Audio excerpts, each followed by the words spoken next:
Hello students, welcome to my channel CWC chemistry with concept. आज के इस video में हम चैप्टर 3 क्लास 12 NCERT में जो है सॉल्यूशन वो करेंगे। इसमें आपको मैं ट्रिक्स बताऊंगी किस तरह से एग्जाम्स में आने वाले molarity, molality, mole fraction, W/W% और W/V% से रिलेटेड क्वेश्चंस जो होते हैं उसको आप सॉल्व करेंगे। उस ट्रिक को अगर आप समझ लेंगे एक बार तो एग्जाम जो कि बोर्ड एग्जाम्स और कॉम्पिटेटिव एग्जाम्स हैं उनमें आने वाले इस टॉपिक से रिलेटेड सारे क्वेश्चंस आप आसानी से सॉल्व कर पाएंगे। शॉर्ट इंट्रोडक्शन जो है वो आपको मोलैरिटी में दे देती हूँ। मोलैरिटी जिसे कि हम हिंदी में मोलरता भी कहते हैं, उसको जानने से पहले सॉल्यूट, सॉल्वेंट और सॉल्यूशन जो तीन टर्म्स आपको देखने को होते हैं। सॉल्यूट को बच्चों हम विलय कहते हैं, सॉल्वेंट को विलायक कहते हैं और सॉल्यूशन को हम विलयन कहते हैं। इनको हम चीनी और पानी का एग्जाम्पल लेके समझ सकते हैं। मान लीजिए हमने चीनी को पानी में घोला है तो चीनी हमारी जो कि कम अमाउंट में है वो सॉल्यूट हो जाएगी, पानी जिसकी अमाउंट ज्यादा है वो हमारा सॉल्वेंट हो जाएगा और इन दोनों को मिलाने पे जो हमें मिलेगा बच्चों वो हमारा सॉल्यूशन होगा। तो सॉल्यूशन जो होता है वो हमें सॉल्यूट और सॉल्वेंट को आपस में मिक्स करने पर मिलता है। कम अमाउंट वाले को हम सॉल्यूट कहते हैं, ज्यादा अमाउंट वाले को हम सॉल्यूशन कहते हैं। मोलैरिटी की डेफिनेशन में ऊपर हम number of moles of solute लेंगे, नीचे हम वॉल्यूम ऑफ सॉल्यूशन लेंगे, विलियन का आयतन जो कि जनरली लीटर, लेकिन अगर ये ml में है तो बच्चों ऊपर हमें 1000 से मल्टीप्लाई करना होगा। n जिसको हम मोल्स ऑफ सॉल्यूट कहते हैं इसको हम निकाल सकते हैं आसानी से। इसको निकालने के लिए ऊपर हमें जो भार दिया होगा, प्रश्न में वेट दिया होगा क्वेश्चन के अंदर, उसको हम ऊपर लिखेंगे और जिसका हमें निकालना है जो कि हमारा सॉल्यूट है क्वेश्चन में, उसका मोलार मास, मोलार द्रव्यमान जो होगा बच्चों हम उसको नीचे लिखेंगे। n equal to weight of solute in grams given in question जो प्रश्न में दिया हुआ है और नीचे हम लिख देंगे मोलार वेट जो कि ग्राम्स में होता है और हमें निकालना होता है। H2O का एग्जांपल जो है उसको देकर मैं आपको मोलार मास किस तरह से निकालते हैं आसानी से वो मैं बता देती हूँ। जैसे मैंने H2O लिखा हुआ है, इसमें हमें पता है कि हाइड्रोजन का मोलार मास 1 होता है, ऑक्सीजन का 16 होता है, 2 हाइड्रोजन है तो 2 into 1 लिख देंगे प्लस 16 हो जाएगा, हमारा 18 हमारा मोलार मास आ जाएगा पानी का। ये बच्चों मैंने आपको सिर्फ एग्जांपल बताया है किस तरह से हम किसी भी कंपोनेंट का, किसी भी चीज का मोलार मास निकाल सकते हैं। यहाँ पे सॉल्यूट जो है पानी नहीं है, यहाँ पे सॉल्यूट हमारा चीनी है और सॉल्वेंट हमारा पानी है। मैंने सिर्फ आपको मोलार मास सिंपल फॉर्मूला जो कि वाटर का होता है उसमें कैसे निकालते हैं वो मैंने आपको बताया है। तो हमारा फॉर्मूला हो जाएगा मोलैरिटी का W2/M2 into 1000/V। V जो है वॉल्यूम ऑफ सॉल्यूशन है, तो जनरली हमें लीटर में दिया होता है, लेकिन अगर ml में दिया है तो हमें ऊपर 1000 लिखना होगा। क्योंकि यहाँ पे V दिया हुआ है बच्चों, तो एक चीज यहाँ जो नोट करने लायक वो ये है कि आयतन जो होता है, वॉल्यूम होता है, वो टेम्परेचर बढ़ने पर और घटने पर बढ़ता और घटता है। इसलिए मोलैरिटी जो है हमारी बच्चों टेम्परेचर पे डिपेंड करती है। अगर आपको एग्जाम में क्वेश्चन आता है कि मोलैरिटी और मोलालिटी में दोनों में से कौन सा टेम्परेचर डिपेंडेंट है, तो आप कह सकते हैं क्योंकि मोलैरिटी के फॉर्मूले में हमें V देखने को मिलता है और वॉल्यूम टेम्परेचर पर डिपेंड करती है, इसलिए मोलैरिटी जो है टेम्परेचर बढ़ाने और घटाने पर हमारी अफेक्टेड। जबकि मोलैलिटी के केस में जो कि आप आगे आने वाली स्लाइड्स में देखेंगे वहां हमें वॉल्यूम वाला कंपोनेंट देखने को नहीं मिलेगा, इसलिए वो टेम्परेचर पे डिपेंड हमारी नहीं करती है। मोलैरिटी को आसानी से समझने के लिए बच्चों में एक एग्जांपल कर लेते हैं। 4 gram of NaOH is dissolved in 100 ml of water.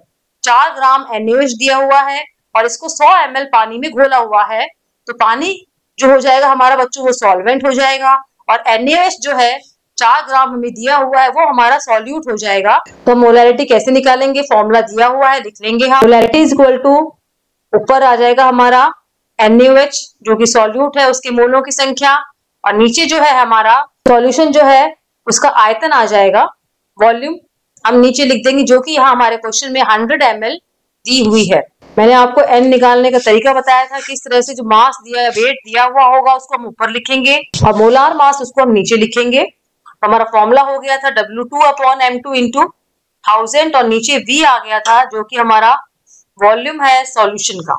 Value put कर देंगे। W2 की वैल्यू जो है हमें क्वेश्चन के अंदर NaOH है, इसका 4 ग्राम दिया हुआ है तो W2 की जगह हम 4 ग्राम्स लिख देंगे और नीचे हमारा M2 है। NaOH के लिए जिस तरह से हमने पानी के लिए निकाला था 18 ग्राम्स ऊपर, उसी तरह से हम NaOH के लिए निकाल सकते हैं। जब NaOH का निकालेंगे हम Na का मोलार मास, ऑक्सीजन का मोलार मास और हाइड्रोजन का मोलार मास ऐड करके, तो बच्चों हमारा M2 जो होगा उसकी वैल्यू हमारी 40 निकल कर आती है NaOH के लिए। तो M2 की जगह हम 40 लिख देंगे, ऊपर हमने 4 लिख दिया into 1000 और वॉल्यूम जो हमारा दिया हुआ है बच्चों 100 ml दिया हुआ है, नीचे हम 100 ml लिख देंगे और इसको सॉल्व करने पे हमारा आंसर जो है 1 आता है। आगे हम कैपिटल में m लिख देते हैं। अगर क्वेश्चन में कहीं भी आपको कैपिटल M देखने को मिलता है इसका मतलब वो मोलैरिटी है। आगे आने वाली स्लाइड्स में बच्चों हम मोलैलिटी पढ़ेंगे। मोलैलिटी होती क्या है, जिसको हम मोललता कहते हैं। इसमें हम ऊपर लिखेंगे number of moles of solute, जैसा कि हमने मोलैरिटी में लिखा था, लेकिन नीचे हम लिखेंगे वेट ऑफ सॉल्वेंट। विलायक जो है उसका वेट लिखेंगे, भार लिखेंगे हम नीचे केजी के अंदर, तो हमारा मोलैलिटी का फॉर्मूला निकल आएगा। मोल्स ऑफ सॉल्यूट किस तरह से निकालना है वो मैंने आपको बता दिया था। मोल्स निकालने के लिए जो भार क्वेश्चन में दिया होता है उसको हम ऊपर लिखते हैं और मोलार मास, मोलार द्रव्यमान हम नीचे लिखते हैं जिस भी सॉल्यूट का हमें निकालना है उसका। तो हमारा फॉर्मूला बन जाता है W2/M2 into 1000/W ग्राम। तो W ग्राम बच्चों यहाँ लिखा हुआ है, वेट ऑफ सॉल्वेंट है जिसे हम विलायक कहते हैं, विलायक का भार है, क्योंकि हमें यहाँ पे वॉल्यूम देखने को नहीं मिल रही है। तो हम कह सकते हैं कि मोलैलिटी जो है हमारी वो तापमान पे निर्भर नहीं करती है। तापमान बढ़ाने या घटाने पर मोलैलिटी पे हमारा कोई असर नहीं पड़ेगा, उसमें किसी तरह का कोई बदलाव हमें देखने को नहीं मिलेगा। जबकि मोलैरिटी में पिछली वाली स्लाइड्स में आपने देखा था, वहां हमें टेम्परेचर बढ़ाने और घटाने पर मोलैरिटी में जो है इफेक्ट देखने को मिलेगा, क्योंकि वहां फॉर्मूले में V आता है और V जो हमारा टेम्परेचर पे डिपेंड करता है। यहाँ फॉर्मूले में W है जो टेम्परेचर पे डिपेंड नहीं करता है। इसको बच्चों हम इस तरह भी कह सकते हैं कि जो मोलैरिटी होती है इट डिपेंड्स ऑन टेम्परेचर, वो तापमान पे डिपेंड करती है, क्योंकि उसमें एक वॉल्यूम वाला कंपोनेंट है इसके फॉर्मूले के अंदर, और वॉल्यूम जो है टेम्परेचर बढ़ाने या घटाने पर अफेक्टेड होती है। तो हमारी मोलैरिटी जो है टेम्परेचर बढ़ाने और घटाने पर अफेक्टेड होगी। जबकि मोलैलिटी जो होती है बच्चों वो does not depend upon temperature, क्योंकि इसके फॉर्मूले में हमें V देखने को नहीं मिलेगा। जब फॉर्मूले के अंदर V ही नहीं है तो टेम्परेचर बढ़ाने और घटाने पर उस फॉर्मूले पे कोई असर नहीं पड़ेगा। तो हमारी मोलैलिटी जो है वो टेम्परेचर इंक्रीज और डिक्रीज करने पर वैसी की वैसी रहेगी, उसमें कोई भी इफेक्ट देखने को नहीं मिलेगा। मोल फ्रैक्शन क्या होता है, जिसे हम मोल अंश कहते हैं बच्चों। इसमें number of moles of component ऊपर लिखते हैं और टोटल मोल्स ऑफ सॉल्यूशन हम नीचे लिखते हैं। कैसे निकालते हैं, मान लीजिए हमारे पास एक सॉल्यूशन है जिसमें A और B दो कंपोनेंट हैं। चीनी और पानी का एग्जांपल हम ले सकते हैं, जिसको मिलाकर हमने विलियन सॉल्यूशन बनाया था। A जो है कंपोनेंट चीनी जो है उसके मोलों की संख्या को हम Na ले लेते हैं। B कंपोनेंट जो कि पानी था उसके मोलों की संख्या हम Nb ले लेते हैं और दोनों को मिलाने पे हमारा सॉल्यूशन बन गया था। अब हमें अगर A का मोल फ्रैक्शन मोल अंश निकालना है तो हम कैसे निकालेंगे। मोल फ्रैक्शन को बच्चों हम XA से लिखते हैं, क्योंकि हमें A का निकालना है इसलिए हमने XA लिखा हुआ है। ऊपर हम A की मोलों की संख्या लिख लेंगे और नीचे जो है उस सॉल्यूशन में कितने कंपोनेंट्स हैं, अगर 2 हैं तो 2 के मोलों की संख्या को जोड़ लेंगे, 3 है तो 3 के मोलों की संख्या, कुल मोल जो होंगे कंपोनेंट्स के वो हम नीचे लिखेंगे। तो हमारा XA और XB निकल आएगा। XA जो है A कंपोनेंट का मोल फ्रैक्शन है, XB जो है हमारा B कंपोनेंट का मोल फ्रैक्शन है। जब B का मोल फ्रैक्शन हमें निकालना होगा तो ऊपर B के मोलों की संख्या लिखेंगे और नीचे कुल मोलों की संख्या लिखेंगे। जब A का मोल फ्रैक्शन हमें निकालना होगा तो ऊपर हम A के मोलों की संख्या लिखेंगे और नीचे जो है हम कुल मोलों की संख्या लिख देंगे। जिस भी कंपोनेंट का घटक का मोल फ्रैक्शन हमें निकालना होता है ऊपर उसी के मोलों की संख्या हम लिखते हैं और नीचे जितने भी घटकों से कंपोनेंट से वो सॉल्यूशन मिलके बना हुआ है उन कंपोनेंट्स के कुल मोलों की टोटल मोल्स की संख्या जो है वो हमारे नीचे आ जाती है। जितने भी कंपोनेंट्स हैं उस सॉल्यूशन के अंदर सबका मोल फ्रैक्शन अगर हम जोड़ दें तो हमें 1 मिलेगा। अगर 2 कंपोनेंट्स हैं तो दोनों के मोल फ्रैक्शन को जोड़ने पर हमें 1 मिलेगा। अगर 3 कंपोनेंट्स हैं तो तीनों के मोल फ्रैक्शन को अगर हम ऐड करेंगे तो हमारा आंसर हमेशा 1 आता है। किस तरह से आता है वो देखिए।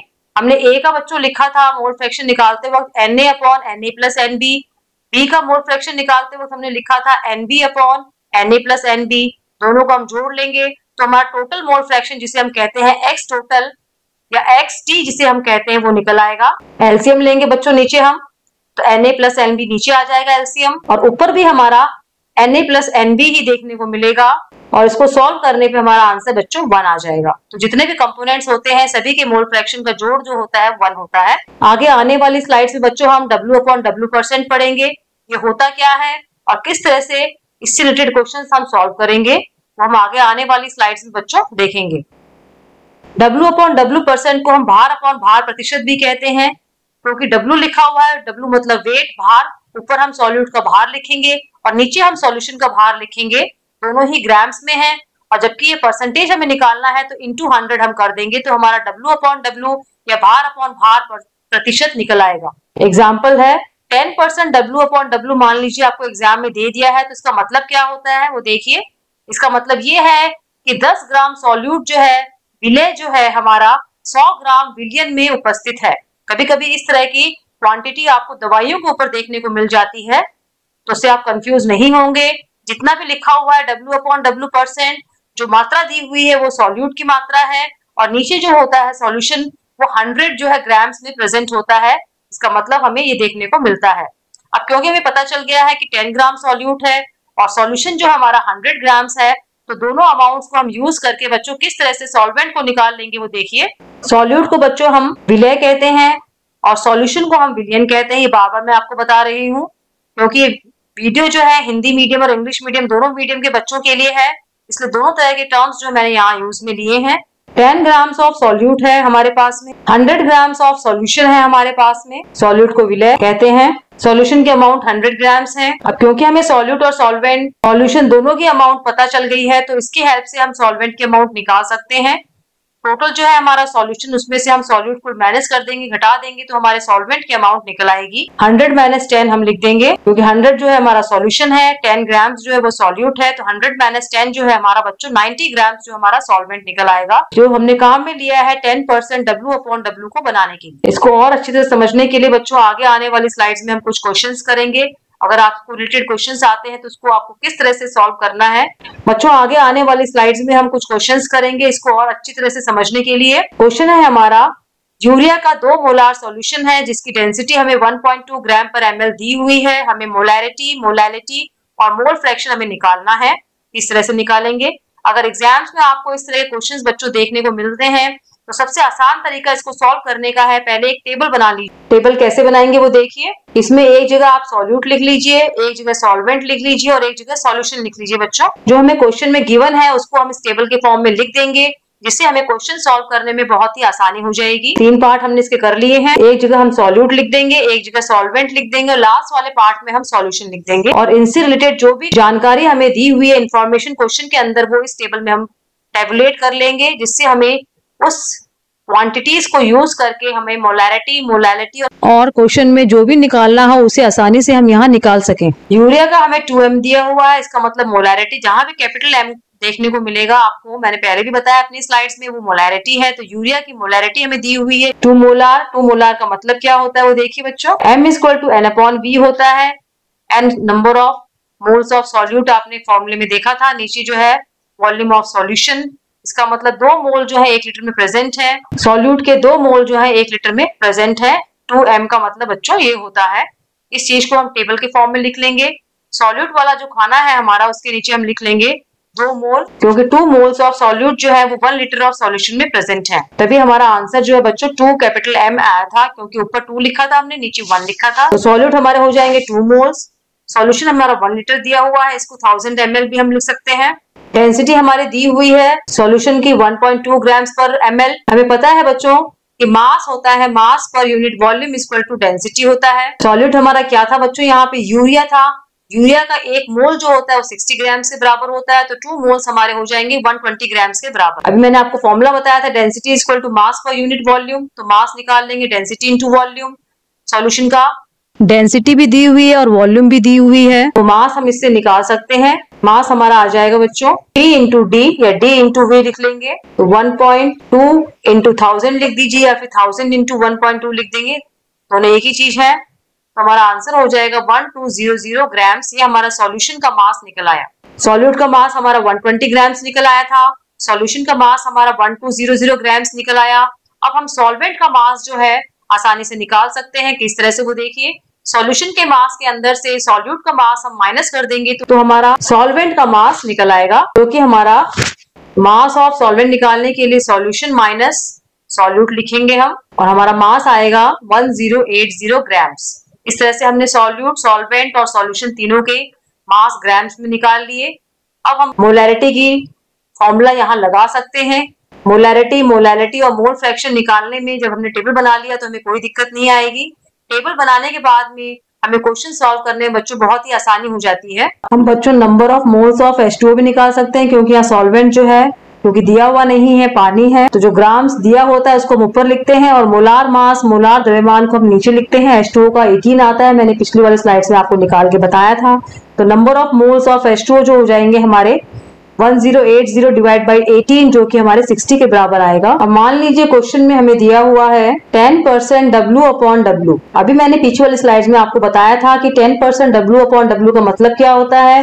10 ग्राम्स ऑफ सॉल्यूट जो है 100 जो है ml ऑफ सॉल्यूशन में या 100 ग्राम्स ऑफ सॉल्यूशन में प्रेजेंट है, उसको हम 10% W अपॉन W लिखते हैं। तो सॉल्यूट कितना हो गया बच्चों, 10 ग्राम्स हो गया। सॉल्यूशन कितना हो गया हमारा, 100 ग्राम्स हो गया। तो सॉल्यूशन में से जब सॉल्यूट को माइनस कर देंगे, 100 में से 10 को जब माइनस कर देंगे तो हमारा आंसर 90 ग्राम्स आएगा, जो कि हमारा सॉल्वेंट हो जाएगा अगर हमें 10% W अपॉन W दिया हुआ है। तो अब हम इस क्वेश्चन के लिए मोलैरिटी, मोलैलिटी और मोल फ्रैक्शन कैसे निकालेंगे बच्चों, हम आगे आने वाली स्लाइड्स में देखेंगे। मोलैरिटी 2M लिखा हुआ है, कैपिटल M अगर लिखा हुआ होगा तो उसको बच्चों हम मोलैरिटी बोलेंगे।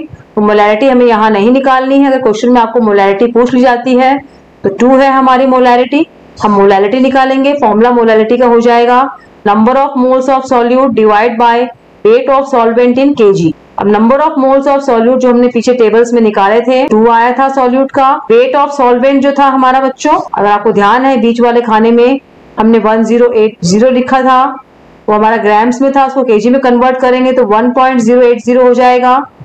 मोलैलिटी है तो स्मॉल m लिखेंगे और इसको सॉल्व करने पे हमारा इस क्वेश्चन के लिए मोलैलिटी निकल आएगा। नेक्स्ट जो हमें निकालना है वो है मोल फ्रैक्शन, मोल अंश कैसे निकालेंगे इस क्वेश्चन के लिए। जिस भी कंपोनेंट का हमें मोल फ्रैक्शन निकालना है उस कंपोनेंट के हमने देखा था फॉर्मूले के अंदर कि नंबर ऑफ मोल्स जो है उस कंपोनेंट के हम ऊपर लिख लेंगे और नीचे जो हम लिखते हैं कुल मोलों की संख्या, जो सॉल्यूशन में विलयन में उपस्थित जितने भी कंपोनेंट्स हैं, घटक हैं, उनके मोलों की संख्या जो कुल होगी वो हमारी बच्चों नीचे आती है।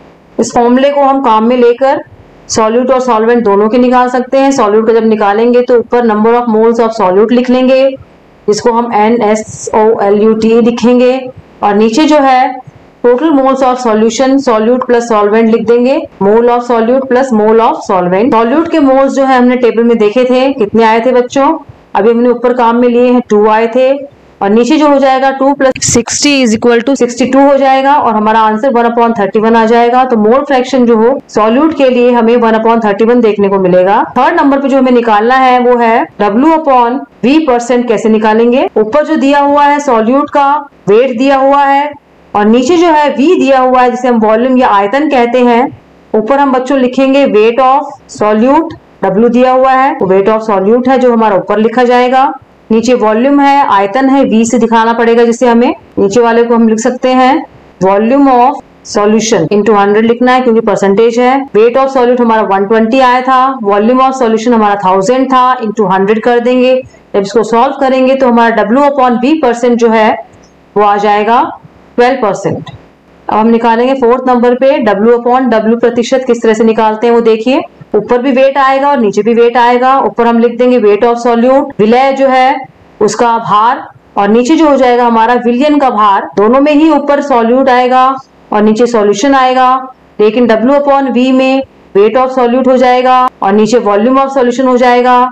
और दूसरे वाला जो है हमारा W/W उसमें वेट ऑफ सॉल्यूट ऊपर आएगा और नीचे जो हो जाएगा हमारा वेट ऑफ सॉल्यूशन विलयन का भार। वेट ऑफ सॉल्यूट हमने पीछे टेबल में निकाला था और वेट ऑफ सॉल्यूशन भी हमने दोनों निकाले थे, उनकी वैल्यूज हम यहाँ पुट कर देंगे फॉर्मूले के अंदर। तो हमारा आंसर जो है W/W% कितना निकलेगा वो हमारा यहाँ पे आ जाएगा।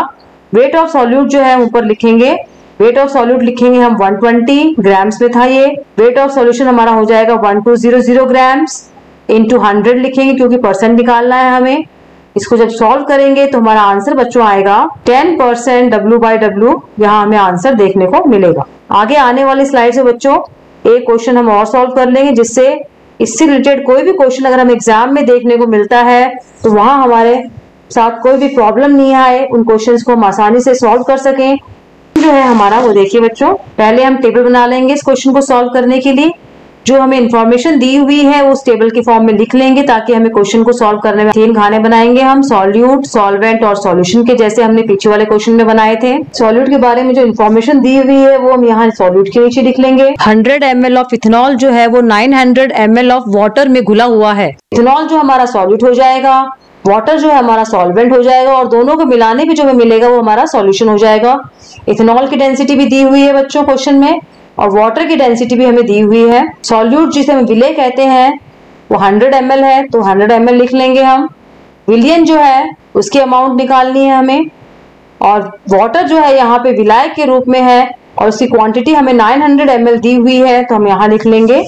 सॉल्यूशन हमारा 1 लीटर हो जाएगा। 900 + 100 1000 ml या 1 लीटर। डेंसिटी दी हुई है हमारे सॉल्यूट की 0.92 ग्राम्स पर ml। वाटर की दी हुई है 1 ग्राम पर ml। हमें पता है कि डेंसिटी और वॉल्यूम दी हुई हो तो मास आसानी से निकाल सकते हैं। Density equal to mass upon volume होता है। मोलैरिटी निकालनी है हमें और मोलैरिटी हमें निकालनी है। डेंसिटी को वॉल्यूम से मल्टीप्लाई कर देंगे तो हमारा मास निकल आएगा। सॉल्यूट और सॉल्वेंट दोनों की डेंसिटी और वॉल्यूम दिए हुए हैं तो हम दोनों की ही मास निकाल सकते हैं।